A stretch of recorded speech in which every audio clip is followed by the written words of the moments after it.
तो hello guys, कैसे हैं आप लोग। मुझे उम्मीद है कि आप लोग बहुत ही अच्छे होंगे। रेस्टोरेंट इन अदर वर्ल्ड के एपिसोड नंबर 11 में आपका स्वागत है। एपिसोड में आगे जाने से पहले आपसे एक छोटी सी रिक्वेस्ट है कि प्लीज़ मेरे चैनल को सब्सक्राइब करें एंड मुझे सपोर्ट करें। अगर आपको ये वीडियो पसंद आती है तो आप प्लीज़ इसके नीचे कमेंट करें। इस बार का कमेंट का टारगेट रखते हैं हम सिर्फ 10। अगर आप 10 कमेंट कर देते हैं तो मैं इसका सीज़न 2 भी लेकर आ जाऊँगा। अगर आप नहीं करते हैं तो मैं इसका सीज़न 1 ही बनाकर छोड़ दूँगा। चलिए अब ज़्यादा देर ना करते हुए इस एपिसोड को मैं स्टार्ट करता हूँ। एपिसोड के स्टार्टिंग में हमें बताया जाता है कुरो के दवारा। कुरो जो होती है वो ब्लू ड्रैगन होती है जो वहाँ पर वेट्रेस का काम करती है। वो कहती है कि 105 दिन हो गए हैं मुझे काम करते करते। वो कहती है कि जहाँ मैं काम करती हूँ वो जो है एक रेस्टोरेंट है और उस जगह का नाम जो है उसे जापान कहते हैं। फिर वो जो है अपने असली रूप में आ जाती है जो कि एक लड़की वेटर वाला रूप होता है। फिर वो जो है रेस्टोरेंट के अंदर चली जाती है। फिर वहाँ सभी उसको गुड मॉर्निंग कहते हैं और शेफ कहते हैं कि तुम हमेशा अपने टाइम पर आ जाती हो। और अटीला कहती है कि आज भी हम लोग जो है अपना बेस्ट काम करेंगे। फिर यहाँ जो शेफ होते हैं वो कहते हैं कि तुम लोगों के लिए आज ब्रेकफास्ट में मैंने करी बना दिया है जो तुम्हें पसंद है। फिर यहाँ पर जो है वो करी खाने लग जाती है कुरो के दिमाग में जो है बहुत अजीब अजीब ख्याल आ रहे होते हैं तो वो उसी के बारे में सोच रही होती है। वो कहती है कि जब मैं यहाँ पर आई थी तो मुझे हायर किया था ये मास्टर ने। जो रेड ड्रैगन है वो जो है मेरी दोस्त है। वो जो है 35,000 साल पहले मुझसे मिली थी। हम पास्ट में देखते हैं कि यहाँ पर जो रेड ड्रैगन होती है वो जो है ब्लू ड्रैगन से मिलने जाती है यानी कुरो से। वो जो है यहाँ पर उसके लिए एक रिक्वेस्ट लेके आई होती है क्योंकि रेड ड्रैगन को लगता है कभी ना कभी इस रेस्टोरेंट के ऊपर एक हमला हो सकता है। तो यहाँ पर जो रेड ड्रैगन होती है वो कहती है कि जहाँ पर तुम काम करती हो ब्लू ड्रैगन से, वो कहती है कि जहाँ पर तुम काम करती हो उस जगह को तुम्हें प्रोटेक्ट करना पड़ेगा, उस डेमन लड़की को और उस शेफ को भी। ये मेरा काम है, तुम इसको करोगी। तो वो कहती है कि ठीक है, मैं उन दोनों को प्रोटेक्ट करूंगी। फिर यहाँ पर वो डिसाइड कर लेती है कि वो यहाँ पर काम करेगी और खाना खाएगी और इन सबको प्रोटेक्ट करके रखेगी। फिर हम नेक्स्ट सीन में देखते हैं कि हमें थोड़ी बहुत इन्फॉर्मेशन दी जाती है जहाँ पर वो हमें बताते हैं कि एक जो तरह का स्पीसीज होता है जो इंसान और एक बर्ड से मिलकर बना होता है। जनरली इसमें लड़कियां ज़्यादा होती हैं और लड़के कम होते हैं। दिखने में वो लड़कियां बहुत ही खूबसूरत होती हैं। वो कहता है कि ये जो लड़कियां हैं ये रहती हैं ओशन के आसपास। जब भी इनके पास कोई डेंजर चीज आती है तो ये जो है अपना गाना गाना स्टार्ट कर देती हैं जिससे कि समुद्र का जो मौसम होता है वो खराब हो जाता है और बहुत सारी लहरें जो होती हैं उड़ जाती हैं तो लोग उससे दूर भाग जाते हैं। फिर यहीं पे सीन चेंज होता है। हमें एक लड़की दिखाई जाती है जो एक लड़के के पास आकर कहती है कि ए एरिस, हमें जो है अपना एक नया घर ढूंढना पड़ेगा, तो चलो हम जो है एक नए आइलैंड पे चलते हैं। तो वो कहता है कि नहीं, वहाँ जाने से हमें मना किया हुआ है हमारी ग्रैंडपा ने, क्योंकि हमें वहाँ पे बहुत सारी डेंजरस चीजें मिल सकती हैं, तो हमें जो है उस जगह से दूर रहना चाहिए। पर जो लड़की होती है वो उसकी बात नहीं मानती है। वो कहती है कुछ नहीं होगा, चलो वहाँ पे चलते हैं। फिर वो दोनों जो है यहाँ से उड़कर वहाँ उस आइलैंड पे चले जाते हैं। ये दोनों जब उस आइलैंड पे पहुँचते हैं तो आसपास देखते हैं तो उन्हें एक गुफा दिखती है। फिर वो दोनों डिसाइड करते हैं कि उस गुफा के अंदर जाते हैं। वो कहता है लड़का जो एरिस होता है कि यहाँ पर कोई ना कोई पहले रहता था, ऐसा मुझे लगता है। तो दीवार पे जो निशान होते हैं जो उस पे लिखे होते हैं काटा मारा होता है, वो अगर आपने पिछले वाले एपिसोड देखे होंगे तो आपको समझ में आएगा कि यहाँ कौन रहता था।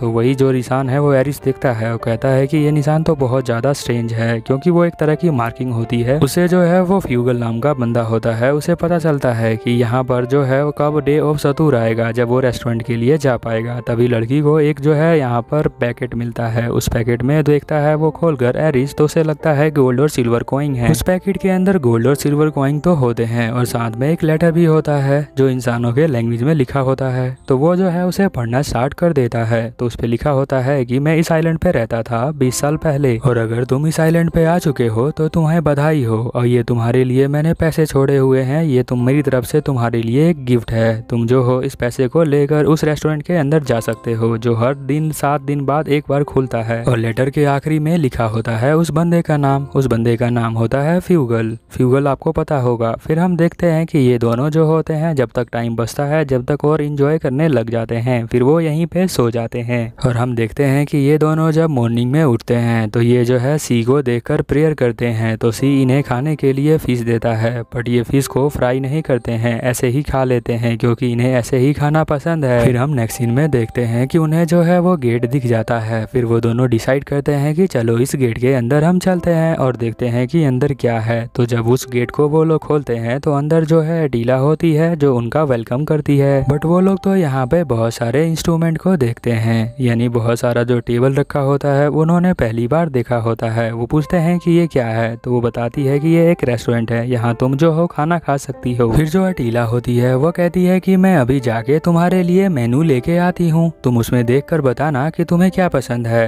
पर वो जो लड़की होती है वो चारों तरफ देखकर उसे एक पियानो मिल जाता है। फिर ये दोनों यहीं पर गाना गाना स्टार्ट कर देते हैं। अब जैसे कि मैंने तुम्हें थोड़ी देर पहले बताया था कि जब भी ये गाना गाएंगे तो कुछ ना कुछ तो होगा, तो हम देखते हैं कि जो सैफ होता है उसे जो है नींद आने लग जाती है उनका गाना सुनकर, और साथ में जो अटीला होती है उसे भी नींद आने लग जाती है। बट हम देखते हैं जो क्यूरो है ब्लू ड्रैगन, उसे कोई नींद नहीं आती है। वो जो है जाकर जल्दी से उन्हें रोकती है, वो उनका मुंह बंद कर देती है। फिर हम देखते हैं कि जो सैफ होते हैं और जो अटीला होती है वो दोनों ही होश में आ जाते हैं। फिर हम देखते हैं कि यहाँ पर जो हमारी क्यूरो होती है वो कहती है कि अगर तुम्हें यहाँ पर खाना खाने आए हो और तुम दोबारा घर पर एक सिंगल पीस में जाना चाहते हो तो गाना गाना बंद करो। पर ये दोनों जो है उसे माफी मांगते हैं, बट साथ में वो देखते हैं कि वो बिना मुंह हिला ही बोल पा रही है। तो वो बताती है कि मैं तो हूँ जो सीधा अपने बातों को तुम्हारे दिमाग में छोड़ देती हूँ, इसीलिए मैं ऐसा कर पाती हूँ। तो वो लड़की कहती है कि मुझे भी ये सीखना है। अब आगे क्यूरो कुछ बताती उससे पहले ही अटीला मेन्यू लेके आ जाती है। तो फिर ये दोनों जो होते हैं उसे मेन्यू लेकर देखने लग जाते हैं। तो वो कहते हैं कि हमको जो है एक फ्रेश फिश चाहिए, और साथ में तुम्हें ध्यान रहना चाहिए कि जो तुम मछली हमारे लिए लेके आओगी उसे जो है पकाना नहीं है, उसे तो हम लोग ऐसे ही खाते हैं। अटीला बहुत ज्यादा चौंक जाती है। फिर हम देखते हैं कि सैफ जो है उसके लिए बनाकर ले आते हैं। अब हैरिस जो होता है उसे खाना खाना स्टार्ट करता है। वो कहता है दिखने में तो बहुत ज्यादा ही फ्रेश लग रहा है। फिर वो लड़की भी खा लेती है। अब दोनों को बहुत ज्यादा मजा आता है। वो कहते हैं कि बहुत ही डिलीशियस है ये तो। फिर हम देखते हैं कि यहाँ पर जो वो बंदा होता है जिसका नाम फ्यूगल होता है वो अपना ऑर्डर दे रहा होता है करी राइस। अटीला उसका नाम लेती है। वो कहती है कि प्लीज आप बैठ जाइए, मैं अभी आपके लिए लेके आती हूँ। यहाँ जो हैरिस होता है उस आदमी को बड़े ही ध्यान से देख रहा होता है, क्योंकि उसे समझ में आ जाता है कि ये जो आदमी है वो वही आदमी है जिसने जो है हमें लेटर दिए हैं और साथ में पैसे भी दिए हैं। पर ये दोनों जो है उससे बात नहीं करते हैं। फिर हम देखते हैं कि ये दोनों अपने आइसलैंड पे आ जाते हैं वापस। फिर यहाँ हैरिस कहता है कि हमें सोच रहा था कि हम अपना घर यहीं बना लें। तो फिर वो लड़की कहती है कि बिल्कुल हम यहीं पर रहेंगे। फिर हम नेक्स्ट सीन में देखते हैं कि जो क्यूरो होती है वो कुछ नोटिस करती है कि मास्टर जो है आज कुछ अनयूजुअल चीज कर रहे हैं। मुझे समझ में नहीं आ रहा कि ये जो है पैकेट में क्या रख रहे हैं। वो पहली बार ऐसी चीज को देखती है, इसीलिए वो थोड़ा बहुत कंफ्यूज हो जाती है। यहाँ जो सैफ होता है वो कहता है कि मैंने तुम्हारा चिकन करी तुम्हारे टेबल पे रख लिया है, जाके तुम उसे खा सकती हो। बट यहाँ जो क्यूरो होती है उसे तो जानने की इच्छा होती है कि मास्टर के हाथ में है क्या। तो वो जो है यहाँ पर सैफ कहते हैं क्या तुम इसके बारे में जानना चाहती हो। तो वो कहती है कि हाँ मैं इसके बारे में जानना चाहती हूँ। फिर जो सैफ होते हैं वो इसे बताते हैं कि ये जो है एक तरह का करी बन है, इसे जो है मैं निकाल कर यहाँ पर अभी फ्राई करने वाला हूँ, तुम चाहो तो इसे ट्राई कर सकती हो।